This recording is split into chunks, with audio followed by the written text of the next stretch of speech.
Hello, everyone. Welcome to another Game Vault podcast stream. I'm your host, Mark. Welcome back. It's the news hour for April 13th is when this will air on YouTube and podcast services. So we currently, as you know, for any first-time listeners, we had a ton of downloads. So maybe you're one of those first new downloads. We record these the night before. And I put them out the next day. So if you want to join us live, we're over at twitch.tv/GameVaultPod. And you can join us live and be in the chat, as you can see over here, and be a part of the show. So, yeah. I don't think there's a lot really. I was discussing this pre-show, which if you do, hello YouTube. So you can come for the pre-show. I was having a little discussion pre-show about, you can see some of the chat there about our Retro Roulette game for Podcast Prime, which released last week, about how to play. But yeah, if you get here on time, it's 9 p.m. On Sunday nights, Eastern, I guess, daylight time now. And you can join the pre-show and have any little 2 to 3 minute discussion or whatever. Sometimes they last longer. But yeah, basically just redoing this opening here for any new listeners coming through. Yeah, so as we always start out with this podcast, we go through what we've been playing. I haven't really been playing much outside of the streams. I'm waiting for, it's that time of year in America. Kind of waiting for my tax returns to come in, and then I probably will purchase Pragmata. I should be getting that this week, so we'll have something to talk about. Either that or something else. I'm itching to play a game that's not on stream to talk to you guys about. So Pragmata looks like the most likely, so I'll be able to update you that on next week. But for things I have been playing, on Monday, last Monday, we got through... I think we're up to the, Robot Masters where we fight the boss rush, or it might be a couple before that. We're very, very much near the end of Mega Man 6. We're either going to finish it next week or the week after, which means we'll be going into our next segment, which looks like it's going to be me playing through the top 50 Super Nintendo games, non-RPG, non-fighting, non-sports that are just seasons. So any sports thing that's like a tournament, NBA Jam, or anything like that, we'll play those. If the NES one, Blades of Steel would have counted, but not like the NHL games, or the NBA Live games, or the Maddens. We won't be playing any of those. Because those are seasons and simulations more than arcade. We'll play Blitz. I don't think Blitz comes up on Super Nintendo. But yeah, those are the kind of games. Arcadey games. So be on the lookout for that. That'll be what we'll probably be doing the rest of the year, as we will try and beat all those games there.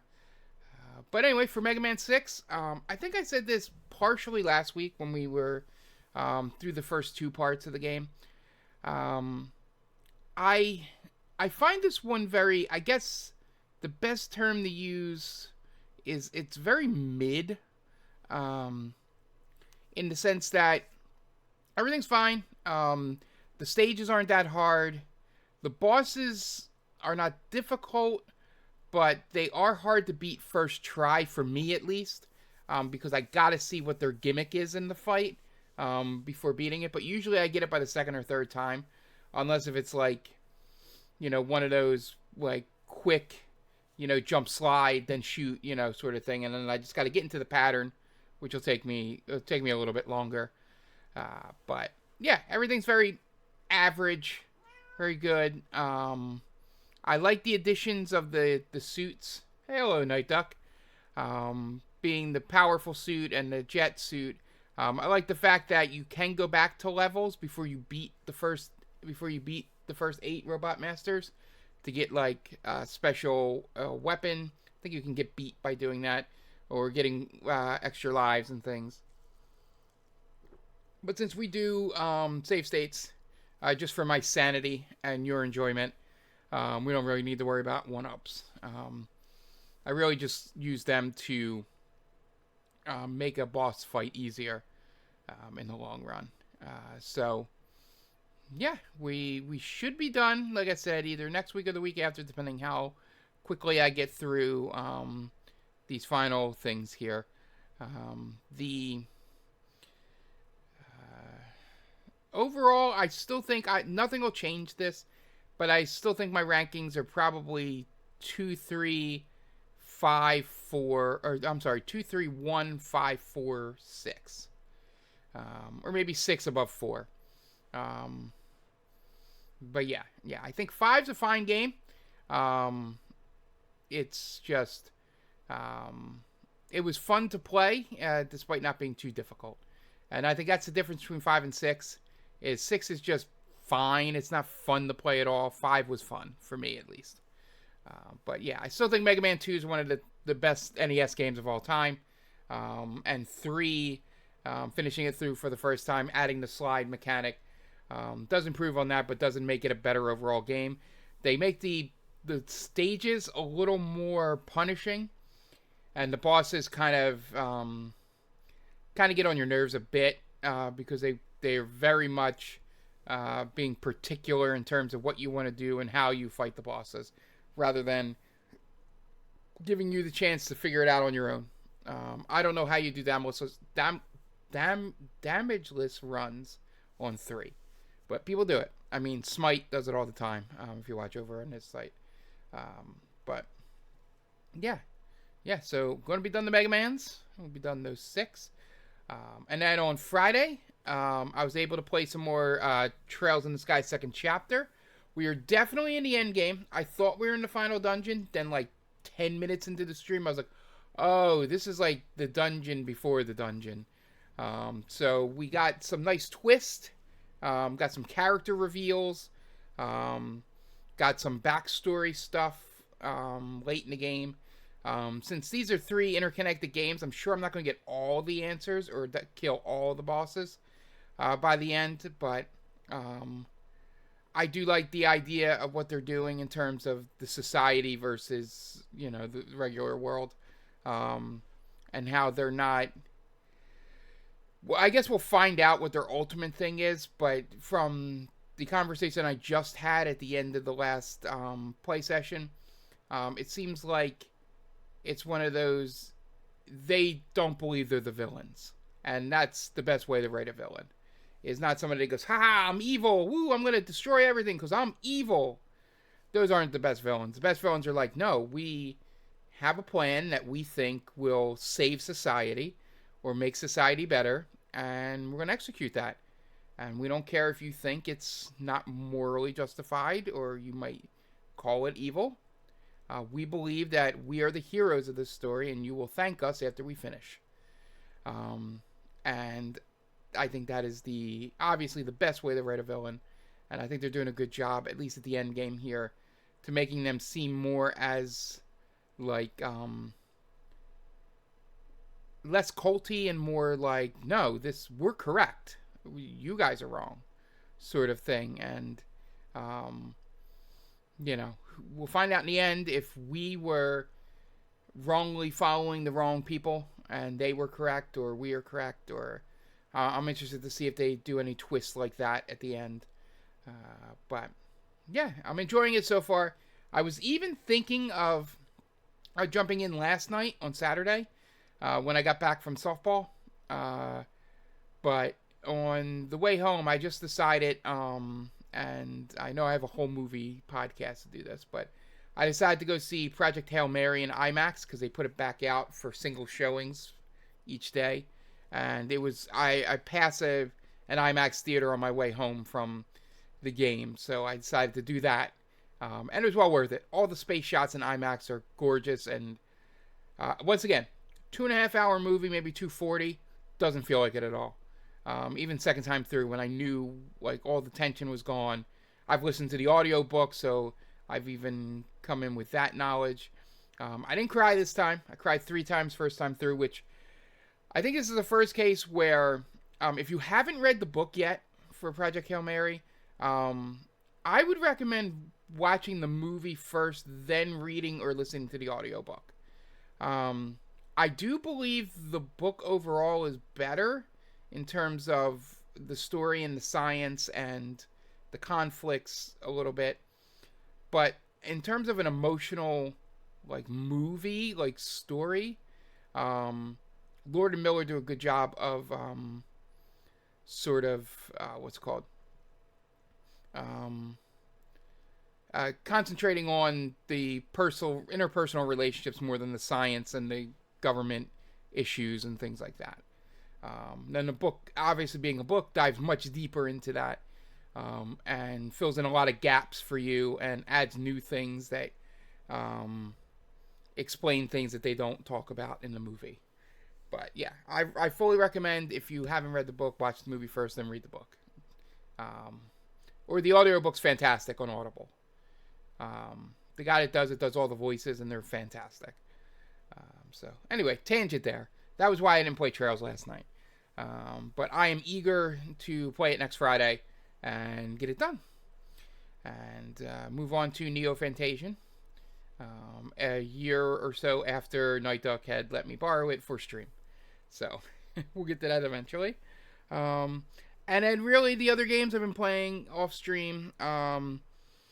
Honestly, the only fun thing, because I got bored at some point, either at work or at home, I fired up like Monopoly Go for like a half hour. That was fun, because then I got all the rewards that I haven't seen in a year and a half, and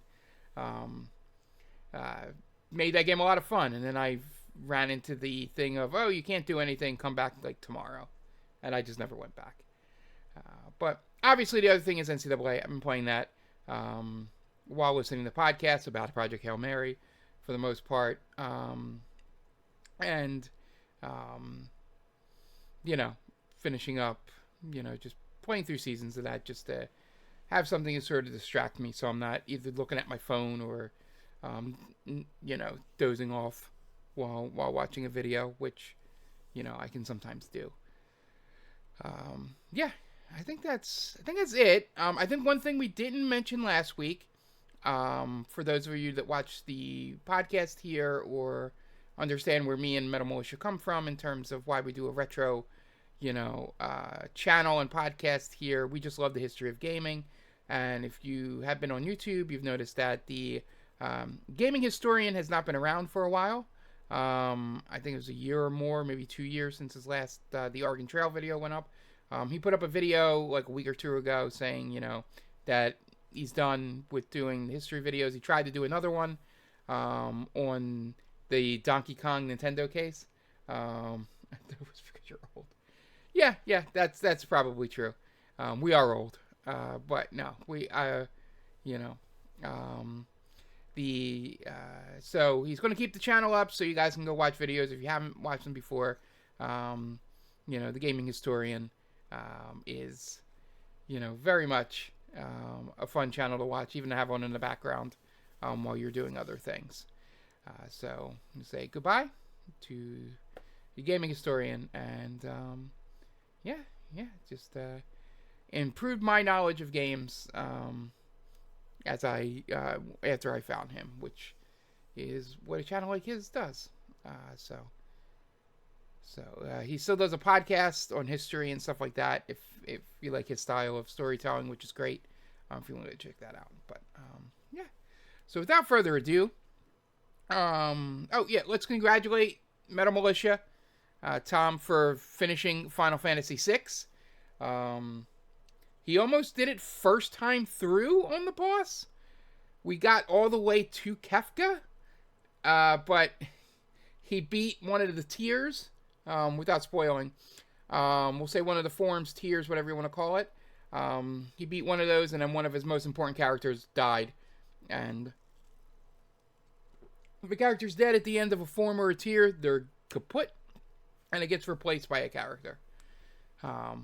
And then he was just done. And the second time through, when that character did not die, he basically, I would go watch the video, too, because it's fun, because I don't even know how it happened.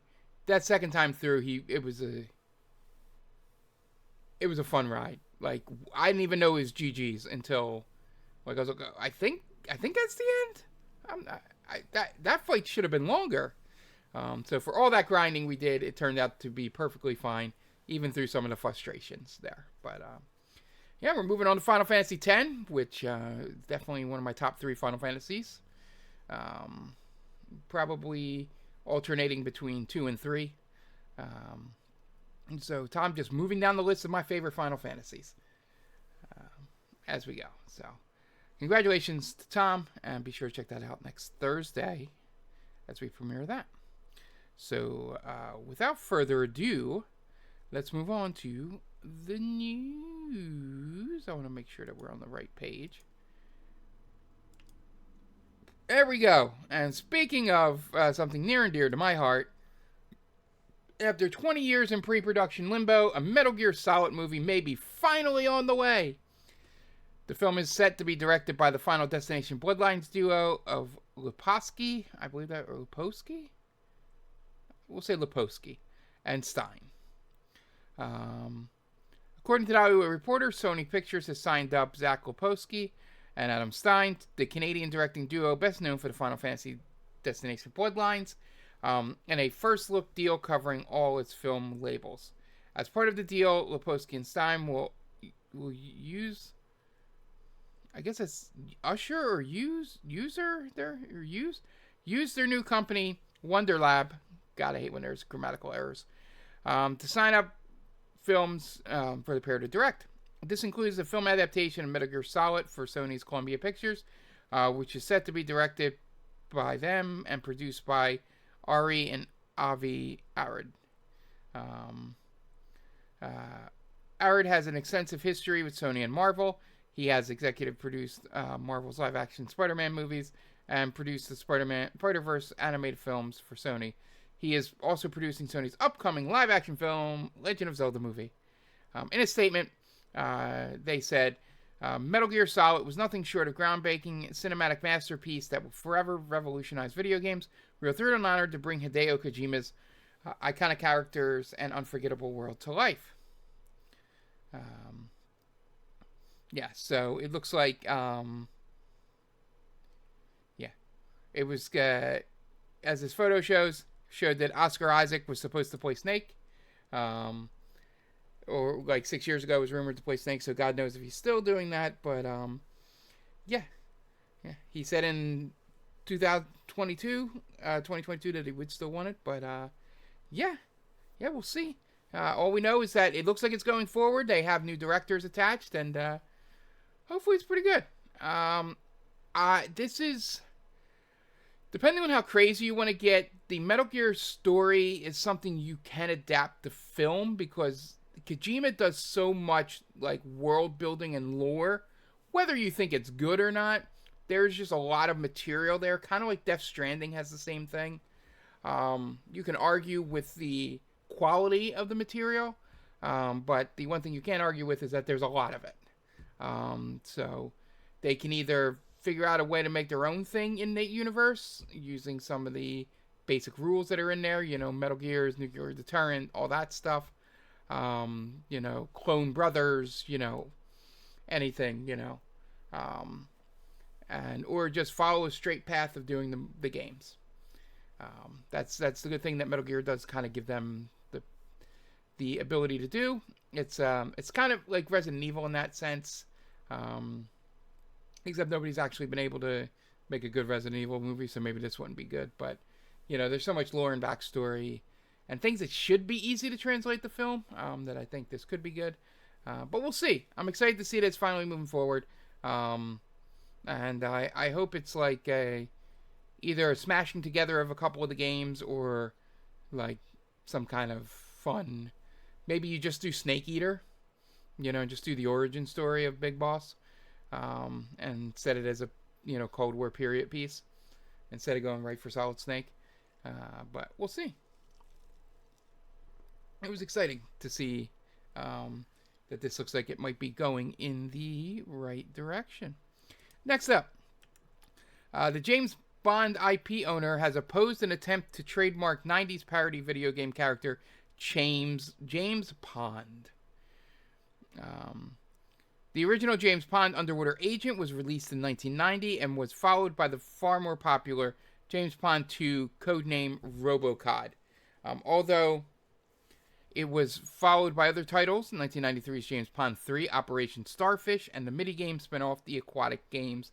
The James Pond series essentially ended in the mid-90s, with the only attempt to revive it being a poorly received iOS game in 2011. This has changed in recent years, with the current James Pond right co-holders GameWare Europe and System 3 each announcing new James Pond titles, neither of which the game's original creator is particularly happy with. As part of this new push to revive the James Pond franchise, System 3 failed to trademark James Pond last year under a number of categories, including video games, toys, and clothing. Now, as reported by the World Trademark Review, the trademark application has been opposed by, I guess that's Denjak LLC, the holding company which owns the copyright and trademarks to the characters, elements, and other materials related to the James Bond films. Denjak hasn't commented on why it has opposed the trademark application, but the World Trademark Review suggests it is widely expected to rely on the reputation of the Bond mark and the legal consequences of that status. In a statement to the publication, System 3 founder and CEO Mark Cale argued that the James Pond character has been established for decades and shouldn't be considered a new IP, as only recently been set up. James Pond is a long-withstanding, well-established, and widely recognized video game property dating back to the early 1990s, with its own distinct identity, history, and audience in the games market. He said, over the years, it has been commercially published and distributed through more than 12 partners. That history included major industry names such as Electronic Arts before System 3 acquired the IP rights. System 3 has a substantial category of valuable classic retro game properties that it continues to preserve, restore, and bring to modern audiences. As part of that process, formal trademark protections has become increasingly important in the modern marketplace environment, including for brand verification, protection, and direct commercial activity on major online platforms. This is therefore not a new or invented brand, but a genuine historic games property with a long-standing commercial presence and recognition of 35 years. So, and then on the flip side, last year, GamesWare Europe announced a new game called James Pond Rogue AI, which led to the James Pond original creator James Sorrell criticizing the company for promoting it with lazy AI-generated bullshit. So speaking of old games, I fondly remember the James Pond games. I haven't played them since probably back then. But yeah, this game is ripe for the taking of making it AI slop. Instead of trying to make something good out of it. And I would love for it to be a good remaster or remake or something like that, or just a fun, parody game, based off that. But I feel they're only going for this patent to do, cheap $5 shit that'll show up on Steam and just be shovelware, essentially. So, but it's fun to hear James Pond pop up in the news. I haven't thought about that game in decades. So, there you have it. Moving on. As expected, Nintendo is taking $20 off Switch 2 in the US if it's bought with Super Mario Galaxy 1 and 2. We had discussed that they might take advantage of the movie to do sales with Galaxy and Switch 2. From April 12th to May 9th, anyone who buys a Nintendo Switch console, 2 console, along with Super Mario Galaxy 1 and 2 will get $20 off the combined price. Nintendo says the offer is valid at all participating U.S. retailers, including Amazon, Best Buy, GameStop, Target, and Walmart, and includes online and in-store purchases. The deal also counts for both physical and digital versions of Super Mario Galaxy 1 and 2. Those wishing to buy it digitally must download a card from the same retailer. Super Mario, it just explains what Super Mario Galaxy 1 and 2 are. So essentially, the only problem is I remember trying to replace the Wii remote in the new console was a little bit of a hassle, but yeah.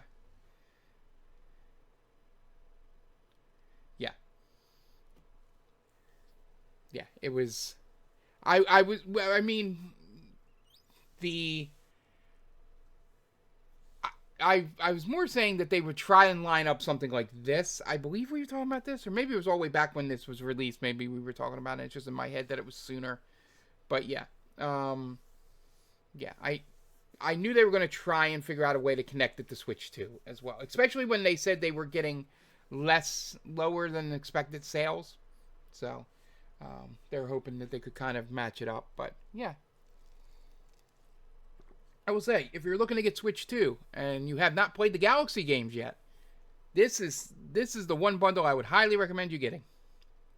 The Galaxy games are fantastic. One is better than two, but it's just a personal opinion. Mainly because I believe one has more Rosalina, if I remember correctly, and Rosalina is one of the best newly introduced Mario characters. Did wish she was more in the movie, but yeah. But this is the best bundle they've had so far with the games. So go out and get that this month if you were looking for a Switch 2 before the prices shoot up. Next up, speaking of Super Mario Bros. Galaxy movie, Super Mario becomes the only animated movie series to open globally at more than $350 million twice. As reported by Deadline, the film, which had a $110 million budget and was released on April 1st, took in $372.5 million globally by Sunday, the biggest worldwide opening so far this year. As predicted, the film didn't quite manage to overtake its predecessor, the Super Mario Bros. Movie, but it wasn't far behind. The first film grossed $387.8 million globally over the same period. The result means Super Mario is the first ever animated film franchise to have two titles with a global opening weekend of more than $350 million. As well as making this Illumination's second biggest global opening ever, it's also the fourth biggest global opening for a U.S. animated movie of all time, behind Zootopia 2, Moana 2, and the Super Mario Bros. Movie, and the fifth biggest global opening weekend in Universal's 113-year history. Domestically, the film grossed $190 million, making it the fourth biggest 5-day opening weekend ever, behind Moana 2, the Super Mario Bros. Movie, and Transformers: Revenge of the Fallen. As was the case with the first film, opinion is divided, as the Rotten Tomatoes film critics 42%, public 89%, where the first one was 59%, 95%. Yes, so no surprise. Good movie makes good money. Yeah, no surprise why I liked the first Galaxy better.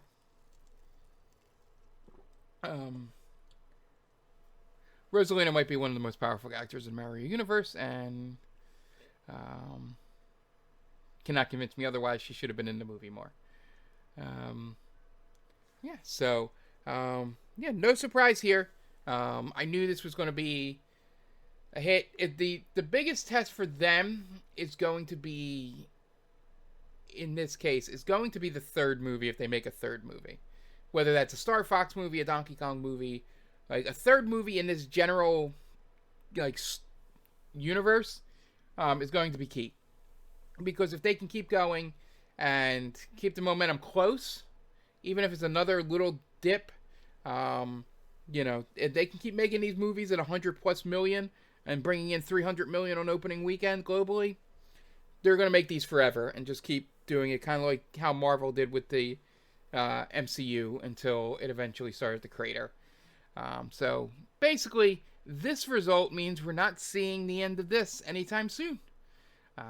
So be sure, whether you hated this and didn't like it as a older Mario fan, kids seem to love it from what I've heard of other people seeing it in theaters, and the money tells us it's going to be very successful. So yeah. Yes, be on the lookout for the third one of these coming up, which probably will be announced within the next year or so. I imagine I could see them doing a Star Fox movie after what happens in this movie. So, all right, next up. I bring this up because this is the next game we're going to play through in full on the podcast, or on the channel. The Switch 2 version of 007 First Light has been delayed until this summer. Developer and publisher IO Interactive announced the delay on the official 007 First Light account on X, where it has reiterated that the other versions of the game are still set to release on May 27th as planned. 007 First Light comes to PlayStation, Xbox Series X and S, and PC on May 27, 2026, and Switch, Nintendo Switch 2 later this summer. We're excited to see players discovering James Bond's reimagined origin story, and we are looking forward to bringing you the best game experience possible across all platforms. The game had already been delayed on all formats. Its original release date was planned for March 27th, before IO Interactive announced it had been put back by 2 months. 007 First Light is our most ambitious project to date, and the team has been fully focused on delivering an unforgettable James Bond experience, bringing together breathtaking action, globetrotting, spycraft, gadgets, car chases, and more. IO Interactive CEO and game director Hakan Brock, I believe I say that, said at the time. As an independent developer and publisher, this decision allows us to ensure the experience meets the level of quality you players deserve on day one. The game is progressing well and is fully playable from beginning to end, so these additional 2 months will allow us to polish and further refine the experience, and ensuring we deliver the strongest possible version at launch. So I'm excited for this game. It may suck. I am very, very much ready for that. But yeah, I'm excited for new 007. I love if you're going to do video games and you don't want them to just be licensed bullshit, might as well start at the beginning with 007. I think doing an origin story for the video game version of this character is very, very appropriate. And I want to see how they choose to introduce him. Because it's always going to be the young hotshot, because that's kind of how he is. Casino Royale sort of is for the Daniel Craig Bond, is the one that sort of hardens him into what the Bond character is. We'll see if that happens here. It most likely will. But I want to see what the story is that gets him there. All right, next up, it's for Tom. Forza Horizon is reportedly getting its own limited edition Xbox wireless controller and headset. Xbox is set to release a special edition controller and headset to celebrate the release of Forza Horizon 6. That's according to the ever-reliable Deer Labs insider Bill Kuhn, who has a lengthy record of correctly revealing upcoming hardware and software announcements, including Xbox controllers. According to the leaker, both the Xbox wireless controller and wireless headset will be released on May 19th, the same day as Forza Horizon 6. Forza Horizon 6 limited edition controller will reportedly cost $89.99, which is $10 more than the Doom the Dark Ages limited edition controller released last year. Meanwhile, the Forza Horizon 6 limited edition headset will cost $139.99. This is only the second limited edition headset to be released for the Xbox Series X and S, the first being for Starfield. It is not known yet what the controller and headset will look like, nor is it known when Microsoft plans to announce them. Forza Horizon 5 got its own limited edition controller when it was released back in 2021. The controller was a translucent yellow and featured bright pink and blue splatters on it to mark the Horizon Festival in the game. Forza Horizon 6 is set to release on Xbox X and S, and PC on May 19th, with the premium edition offering players early access on May 15th.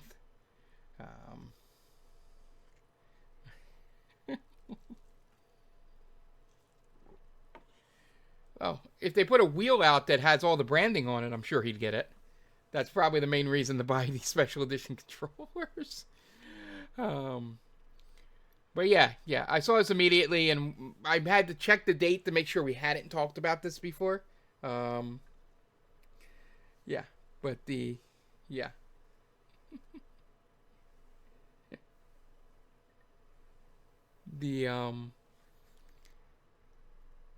I think maybe it got brought up in a chat, but I wanted to put this at least on the podcast here, so that other Forza Horizon fans can find their controller if that's the way they like to play the game with controller instead of wheel. All right, final story. Xbox has revealed 18 Game Pass titles for April, including Hades 2, Kiln, and Vampire Crawlers. So the 18 games I will read below, coming in April. Final Fantasy IV, April 7th, coming to Ultimate, Premium, and PC. DayZ on April 8th. On PC, is now on PC, joining Ultimate, Premium, Essential. Endless Legend 2 is now with Premium. It was originally on Ultimate and PC. FBC Firebreak, now with Premium, joining Ultimate and PC. Planet Coaster 2, Ultimate, Premium, PC. Tiny Bookshop, Ultimate, Premium, PC. Football Manager 26, now with Premium. It was on Ultimate and PC. Football Manager 26 console is now on Premium, joining Ultimate and PC. Hades 2 is on Ultimate, Premium, PC. Replaced, Ultimate and PC. The Thaumaturge, I believe that's how you pronounce that. Ultimate, Premium, PC. Elder Scrolls 4 Oblivion Remastered, Premium, joining Ultimate and PC. EA Sports NHL 26 is on Ultimate and PC. Call of Duty Modern Warfare, Ultimate, Premium, PC. Little Rocket Lab, Premium, joining Ultimate and PC. SOPA, The Tale of the Stolen Potato, is now on Premium, joining Ultimate and PC. Vampire Crawlers, Ultimate, PC. And Kiln, Ultimate and PC.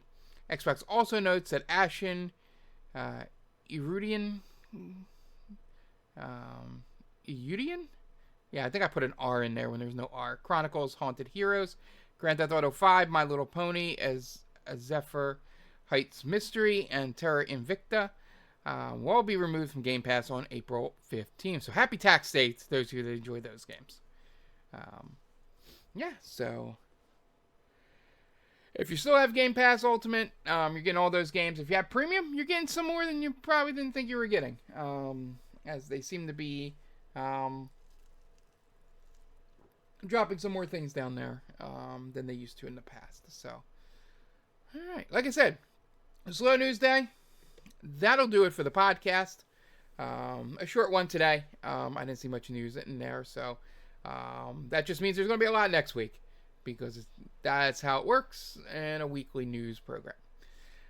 Yeah, so as I mentioned, we'll be back tonight with our Retro Roulette game from Podcast Prime, which released on Wednesday this week.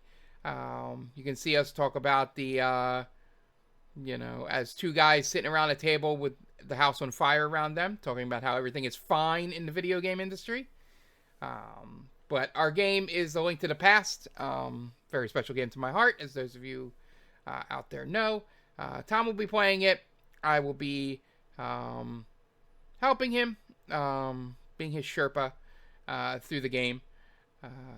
But yeah, I'm not going to give him hints. We don't need a guide for this one.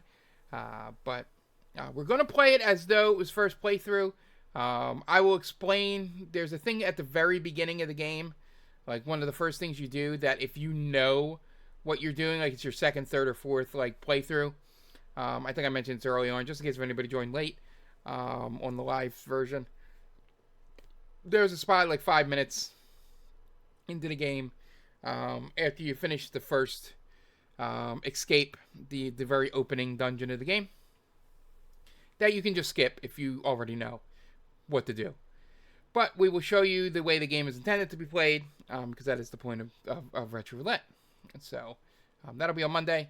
And then Thursday, Tom will be starting Final Fantasy X then. I am excited. We're probably going to play the PS2 version, because outside of it looking better, there's no real reason to go to the remasters, especially on a channel like this where we like to play things on original hardware. So yeah, we're probably going to play the PS2 version. And then on Friday, since April Trails will be played on Friday, we'll play through some Trails. That may be the final episode. I'm assuming we have a week or two left, unless if this game is much longer. Retro Roulette, the way it's meant to be played. Yeah, I would argue for Final Fantasy X, the remasters are good, but not necessary. I think the only time when the remasters are not necessary is I don't think you need to play the 8 remaster. I think that just turns it into a very phone-looking game, which is obvious because I think they've released it for phones. So the original 8 does look better. But yeah, so we'll be finishing up Trails hopefully within the next week or two, and then we'll be back on Sunday here with NewsHour. The only way we'll probably do Saturday night, if anything, is if for some reason I do that thing where I get stuck on the final boss battle of Trails, and I'll just jump back in and try and beat it again. But yeah, plan is Friday night, and then we'll be back NewsHour, and then be looking to finish Mega Man 6. A week from tonight. So yeah, thank you guys for joining me. Hopefully you guys are enjoying all the games that are out there to be played. We're starting to get into that time of year where things are starting to come out. And then we'll sort of get a little hiatus until, June. And then after the E3 time frame, which we'll be trying to watch as many podcasts, as many press conferences live as possible. Then, it'll be the explosion of games a month and a half later. So, yeah, it's we're getting to this swing of getting things again. So, yeah. Thank you guys for joining me. It has been fun as always. And we'll see you next time. Bye.